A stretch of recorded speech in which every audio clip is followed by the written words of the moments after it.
se pretende unha lei de máis calado, dende logo a reestructura ten que ser enorme.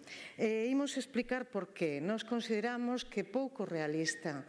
É certo que un sector amplísimo, é certo que é moi complexa a regulamentación, pero non está feita cos pés na terra, dende o noso punto de vista. Imos explicar polo miúdo. Está pouco desenvolvida e, dende logo, hai unha perda constatable e preocupante da participación da cidadanía. Vostede fala de consenso. Nós afirmamos que non se consensou debidamente. O ocio mudou moito, moitísimo. É imprescindible lexislar, crear un marco regulador coherente ca realidade actual e tendo en conta a todos e a todas os implicados. Señor Rueda, o ocio, non todo ocio é negocio. E isto é importante. Vostede soamente fala, e na lei soamente se fala dos aspectos mercantilistas.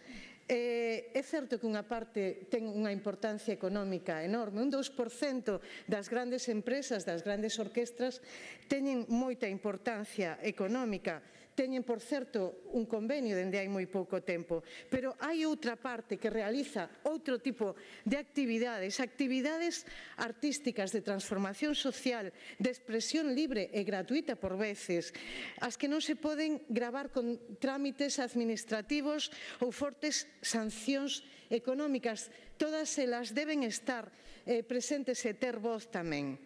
Outra cuestión, hai unha clave que é o equilibrio entre a seguridade, que é necesaria, o equilibrio entre a liberdade, que é imprescindible, e o equilibrio entre a convivencia.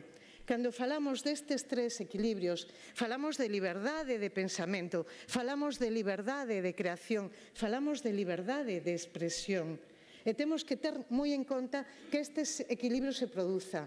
Parece que a balanza está desequilibrada. Hai moitísima parte da lei que está moi pormenorizada, sobre todo no que se refire á cuestión sancionadora. Pero hai unha parte da lei que está esbozada sen desenvolver en absoluto.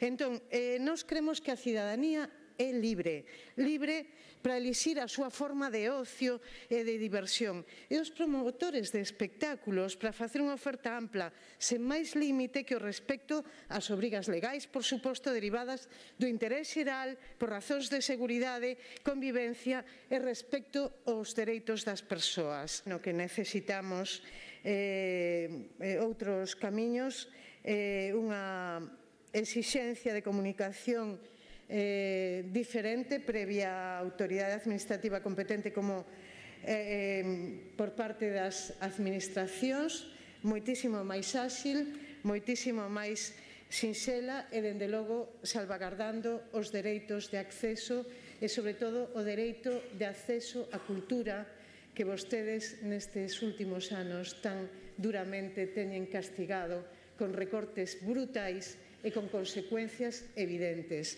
Máis nada.